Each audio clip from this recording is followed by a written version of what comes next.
All right, folks, we're back. And so at this point, hopefully you have your color wheel created. It's got a style on it, and also it's got your intertwined masks happening, right? And this is great. This is a good spot to be. And if you haven't done so at this point, please, please, please save it. Okay, the last thing you want to do is lose it at this point. So, what I recommend doing now is learning a little bit about our layers. So, if you recall, when you took Art 222 in Illustrator, everything was an object. We could have 47 different things on a single layer, and it was an object, right? And if we ever wanted to, we could select a bunch of those things together, and we can group them. And when we clicked on one thing, it selected everything else. Here in Photoshop, if we don't put them on separate layers, then they're not separate objects, right? So we have 12 objects here with the black layer on the back. So we have 12 layers plus the background. But if I go ahead and I want to move red, I kind of want to move all of them. Oh. So one thing that we can do is we can select everything, and we could go ahead and click on this link right here. And that will link our layers. And that's cool. And basically what that means is when I click on one and I go to move it, hey, it all moves together. Great. And that's about all that linking does. It allows us to move things together. Unfortunately, it doesn't allow us to do much of anything else. So, like, if I wanted to go ahead and edit these things, like if I wanted to do like a filter, for example, let's just go ahead and put a Gaussian blur filter on here. First, it's going to tell me it needs to rasterize it, and then watch. It's only going to apply it to the red one, and it doesn't touch the other ones. Because even though they're linked, it doesn't work that way. Oh, yeah. But what we can do is we can do something to make it so they are work that way. So we're going to start by creating a group. So just, a little bit of info. In Photoshop, a group is created by clicking on this little folder here, right? This is called a layer group. Sometimes, depending on how old the tutorials you read or the books you may read, they might also be called a layer set. So there's two ways, an easy way and a hard way to create one. The hard way is to create a group and then literally drag things into it. The reason why I call this the hard way is because you can make a mistake when you drag things into the group, because you have to drag it in and there's got to be this little white box around it, and then boom, it's in a group. That's not too bad, right? So that's the easy way. The hard way, or excuse me, that's the hard way. The easy way, and as you can see, it's not even that hard. So I don't even know why I call it the hard way, but it's not. Anyway, it's not as easy as this. So the easy way, though, is to highlight everything that you want selected, and then to just hit Command or Control on a PC and G as in group. And voila, check it out. We got a Photoshop group. Nice. So let's name it. I'll call this color wheel. And so this allows us to do things like moving it around. Sweet. This also allows us to go to filter, and well, we can't do a single filter. Oh, weird. How about layer styles? Can we apply layer styles to a group of things? Let's try outer glow and see what happens. Well, look at that. You can apply a layer style to a group and it can work. Well, that's because it's a layer group and it's a layer style, so they all go hand in hand. But that filter thing, that's kind of annoying. And the reason why you can't do it is because it's not a pixel yet. It's still a bunch of multiple layers, and they're all vectors. So what we need to do is we need to go ahead and we need to create these things to be pixels. Now, what I'm going to show you here is going to be a huge skill in general as you move forward in Photoshop, not just in this assignment. It's called merging. So before I merge, let's just talk a little bit about flattening, right? So if I click on this drop-down menu of my layer, I can click here and I can say flatten my image. And what that does is it takes my image and it pushes it down into a single layer, which is great for things like printing, copywriting purposes, making small files, things like that. It's awful for when we want to go back and we need to fix something, though. We're screwed. So, because it's flat, we can't edit individually. It's just messed up. So what we need to do is first I'm going to undo that. What we need to do is understand the merging. Oh, okay. So what's this? So we have the ability to merge visible. Oh, okay, let's do that. And what that does is it takes all the layers that you can see and it goes ahead and merges them. It's really close to flattening in this case. Okay, so let's turn something off. Like, let's turn off this eyeball here of the background. Now let's merge visible again. Voila. Hey, cool. Now I have 2 layers. Wait a minute, I had 12 here. Do I still have all 12? Nope, I do not. Because I merged them together. Oh man, So I'm going to undo that again. Ooh, merge group. What's that going to do? That merges my group. And again, I had 12 layers and now I have 1. Now, but isn't this what I want? Don't I just want it to be pixels? Don't I want it to be, 1 layer? I do, but I want my cake and I want to eat it too. So what I need to do is I need to duplicate my group and then it needs to be merged. And I can do that in 2 steps by duplicating it, by, dragging this down here and all this stuff. But instead, I'm going to do this a little smarter. I'm going to come down to merge group and I'm going to hold down the option key. And watch, keep your eye on my layer palette. When I do this, when I hold down that option key or Alt on PC, it creates another merged copy for me. But guess what? My group is still there. And if I felt like it, I could go ahead and just, not just do that because I forgot they're linked. Let's unlink them. Just so, for this case, check it out. I can move that around on its own. Pretty cool, huh? So, just backtrack a little bit. Again, if I wanted to do the visible, turn off the things I don't want, merge visible, hold down the option or the Alt key, and voila. Now, one of the beauties of merging is that it also creates these things into pixels. What does that mean? That means I can take that eraser tool and I can go like this and get rid of everything. Now, we don't want to do that because erasing is a 4-letter word here in Photoshop. But what I am going to do is I'm holding this color wheel hostage in the here, right here. I do not want to lose that. I'm going to just turn it off. And then I'm just going to have this layer 1 on. And I'll call it merged wheel. There. Okay. And I want to do some fun stuff with this. I want to play around with filters and I want to play around with effects. So to do this, I am going to go ahead and duplicate this a bunch of times. How many is a bunch? I don't know. More than a few. So I'm going to hold down the Command key on a PC Control key with merge wheel selected, and I'm going to tap the letter J, as in just give me another, just give me another, just give me another. And I'm going to tap J a few times. Okay? I have merged wheel all the way up to merge wheel copy 9. So I got 10 of them up here. Do I need to use all 10? Nope. Can I use more than 10? If I feel like it, sure.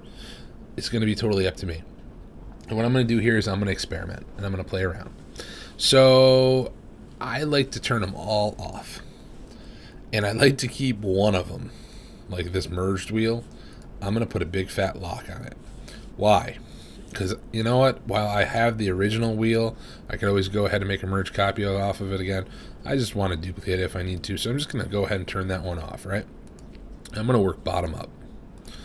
And I want to play around with some stuff. And literally, did you hear I said play?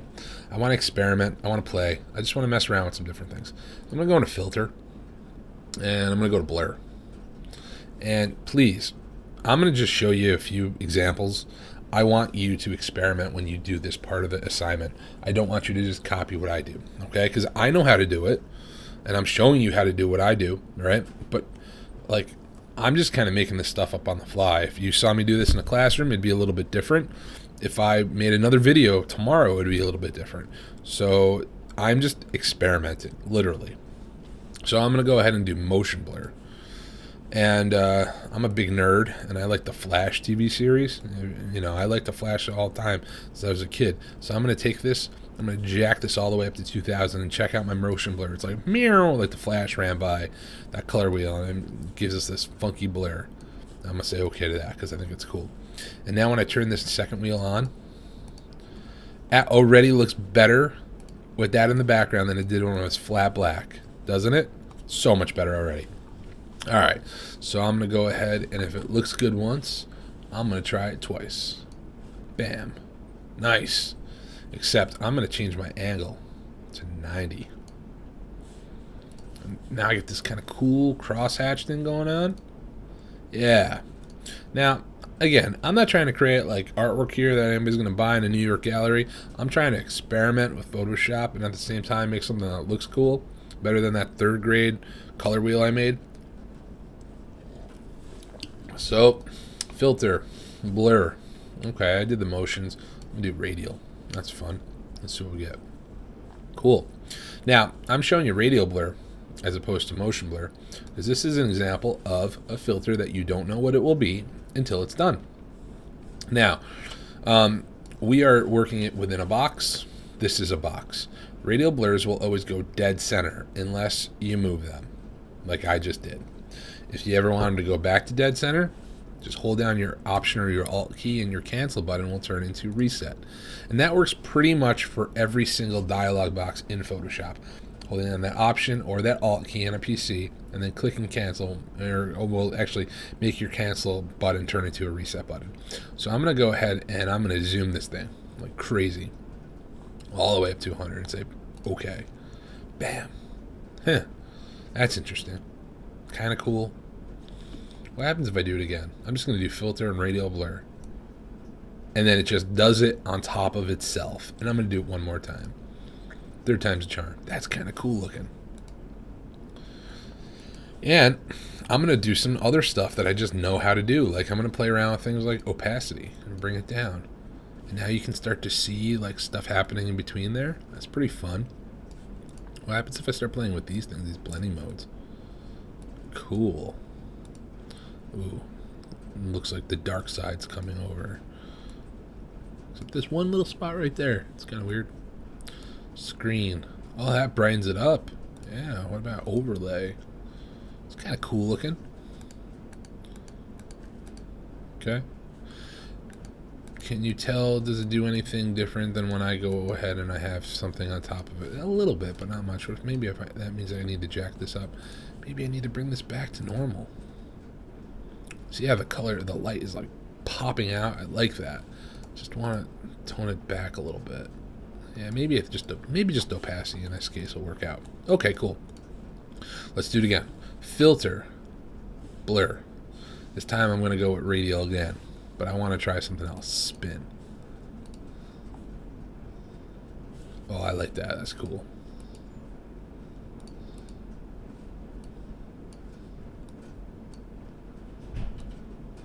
See how it's created some funky like noise?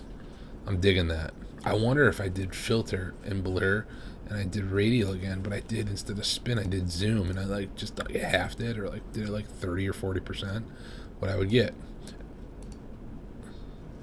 Oh, all my cool stuff basically disappeared. Or did it, actually? Look at that. That's pretty cool. Yeah, look at that. That's kind of fun. I like to just turn them on and then I like flick them on and off to see like, you know, what happens. And again, what I'm trying to do is I'm just trying to make like a background for my color wheel. Okay? Give it a little bit of punch. And I like this. I like this a lot. And I'm going to duplicate it. Okay? And I'm going to go ahead and I duplicate it with a Command J, by the way. And I'm going to go to filter and I'm going to go to noise and I'm going to add some noise. Because I kind of dig it with the noise. And I can make it monochromatic, which just means it's going to be like all kind of black and white. Or I can let it be all different kind of colors. I think since it's color wheel, I kind of want different colors. And basically, it looks like a big donut. If I look at this. Right? Say okay to that. I can increase or decrease the opacity. think I'm gonna pull it back a little bit. I kind of like the noise, but I don't want it to like be distracting. So maybe like 35%. Yeah, that's cool. Like that already. Okay. What else? What else? Filter. I don't know. How about things like render. Let's render clouds. Watch what happens. Okay, let's try that again. Render difference clouds. Oh, hey, look at that. That did it inside of there. Well, that's kind of cool. Different. Kind of like flip the stuff. Kind of don't like it. So I'm going to undo it. Filter. Render. Fibers. Okay. Weird donut looking thing. What's that? Okay. Randomize. Yeah, let's say okay. Huh. It looks like gray wood. And it looks like gray wood because I had black and white over here. Okay, cool. I'm going to undo that because I'm not a big fan. Let's see. How about distort? These could be fun. Let's go to spherize. And, oh, check it out. I can go ahead and I can, like, make this thing, like, circular and make it, like, pop out or, like, convex in. Say okay to that. Weird. Yeah, I don't think I like that. I feel like I just vomited in my mouth a little bit. Made me kind of like all weird feeling. Yeah, I don't like that. That's cool. Let's go to filter. And here's the thing, guys. I do this all the time. What I'm doing right now, I'm just kind of goofing around with filters. I do this all the time. I make notes. I write down ideas and stuff like that. And, you know, I don't have one. I have ones that are definitely favorites for sure. Like, I won't lie. I really enjoy my blurs because I can use them for lots of stuff. But, like, then there's other ones that, like, I don't just straight up write off because I don't know if I'm ever going to find them again. Like, mosaic, right? For the most part, I would think that that's probably not, like, kind of dumb and isn't going to work out. But in this case, I think it could work. I think this could be kind of a fun kind of, like kind of retro looking kind of like it looks like I you know, screwed up my my resolutions, but I kind of dig that. And I'm going to do that filter, and I'm going to go ahead and I'm going to do a little bit of blur on it again, a little radial blur. I'm going to zoom it, but really light, just like 10 there. And let's see what it looks like. Yeah, see how it just adds that little bit of extra on there for me? I kind of dig that. I'm going to take this one. I'm going to leave it. I'm going to make another one. I'm going to make it smaller. And I'm going to shift. I'm going to just rotate a little bit. And I think what I'm going to do is I'm going to go ahead and I am going to do like an outer glow. And I'm gonna pick like a white color instead of like a yellow, and I'm gonna increase my size, but not my spread. Spread will make it really thick. I don't want that. I just want the size to increase. I'm gonna lower my opacity a little bit, and I might play around with my blending modes a little bit more.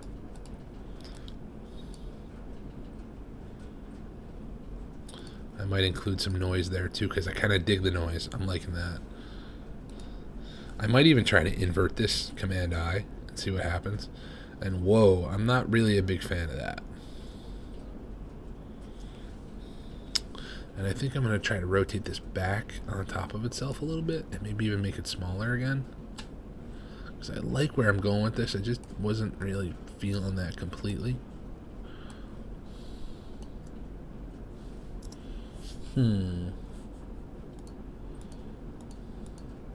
On one hand, I like what I got. On another hand, I just don't. So I think I'm going to throw it away. And this is an important kind of thing for you to understand. You don't want to do too much. You got to know when it's done. And I feel like it's kind of done. I think I'm going to do one more here. And it's going to be that same outer glow. Because I dig that. I really enjoyed that.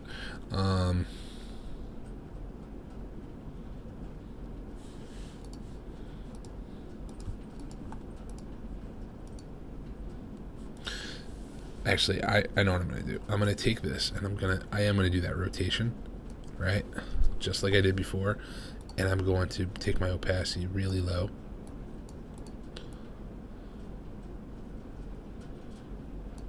And I'm probably going to do a little bit of that blur again. That radial, I want it to zoom, and I want it to go quite a bit out. Maybe like 50%. And then I'm going to throw that on top. Yeah. So yeah, that gave me the extra kind of color right there. Really made it pop. And again, that's what it would look like at 100%. Way too much, right? So bring it down 40%. That's going to work out nice. All right, last one. I'm going to get rid of this number 9. This last one, I think that's where I'm going to do that whole, let's see, outer glow. Pop my size up, change this to like a white, get the yellow out of there, pop my noise up here, and I got to be careful, I don't want too much, so I'm going to make my opacity come through. You could even do your glow with a gradient if you want, so I could pick like a gradient of color if I felt like it. Actually, that might not be a bad idea. Ooh, that looks awful though. So check it out, see what looks good, see what doesn't look good. Like that doesn't look good. So I'm gonna go with white. I think that's where I'm definitely gonna stay on here. And the noise, something like this. And to see like what it looks like and what it doesn't look like, just this little box. Check it on, check it off. Check it on, check it off. And I feel like that really brings it out and makes it nice and bright. And I'm gonna say okay to that. And again, if I feel like it's too bright, just double click on this again. I'm going to pull back on this just a little bit and say okay. And check it out. I have a really cool looking color wheel. So I'm going to save this. And this is my PSD. In my next video, I'm going to show you how I flatten this, and we'll turn it into a JPEG, so that way it can easily be printed or sent via email. Thanks.